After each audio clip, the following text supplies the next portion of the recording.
Voté par les députés à l'Assemblée nationale le 5 mars dernier et validé par la Cour constitutionnelle, puis promulgué par le chef de l'État Patrice Talon, le nouveau code électoral continue de faire couler assez d'encre et de salive.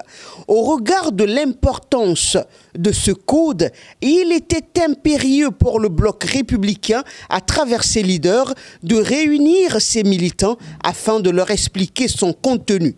C'est donc à cet exercice que Hadijatou Matisse, soutenu par une forte délégation, a tenu cette rencontre avec les leaders et militants du bloc républicain de la 19e circonscription électorale. L'objectif est clair, sensibiliser sur les enjeux et les défis du nouveau code électoral.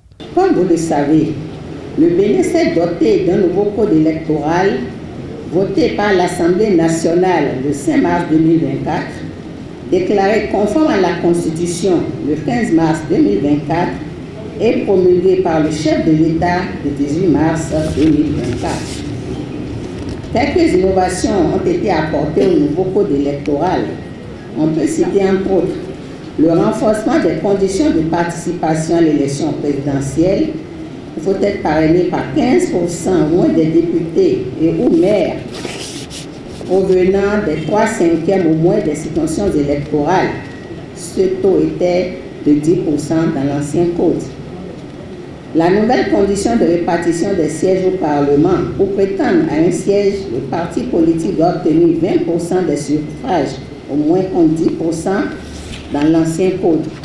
Toutefois, les partis politiques ayant conclu et déposé à la Sénat, préalablement à la tenue du scrutin, un accord de coalition parlementaire, il sera procédé pour le calcul du seuil prévu à l'alinéa précédent à la somme des suffrages de ceux ayant recueilli au moins 10% des suffrages exprimés au plan national.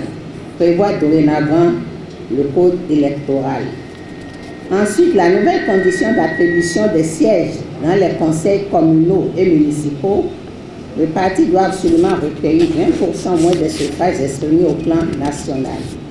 Enfin, la désignation des chefs de quartier et de village, elle se fait par le parti majoritaire ici des élections communales de 2026.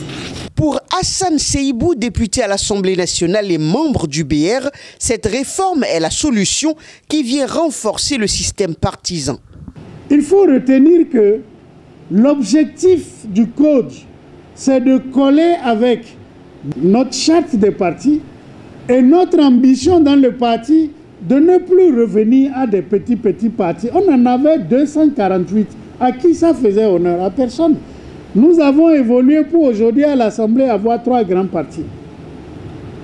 Donc, c'est la réforme pour qu'il n'y ait pas de petits partis qui amène. Vous devez avoir ça en tête. C'est de la même manière que les présidents de la République, nous ne voulons plus que les gens sautent de nulle part, viennent avec quelques sous à la veille des fêtes et perturber et vouloir être président de la République. Non, nous ne voulons pas ça. C'est ça qui fait que notre pays se décompose. Maintenant, il y a un autre problème. Toujours sur les présidentielles.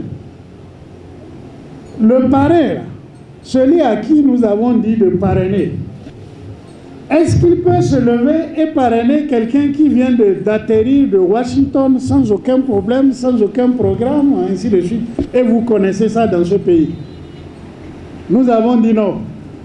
Mais on a eu le juste milieu. Il peut parrainer quelqu'un de son parti ou quelqu'un qui n'est pas de son parti mais désigné par son parti.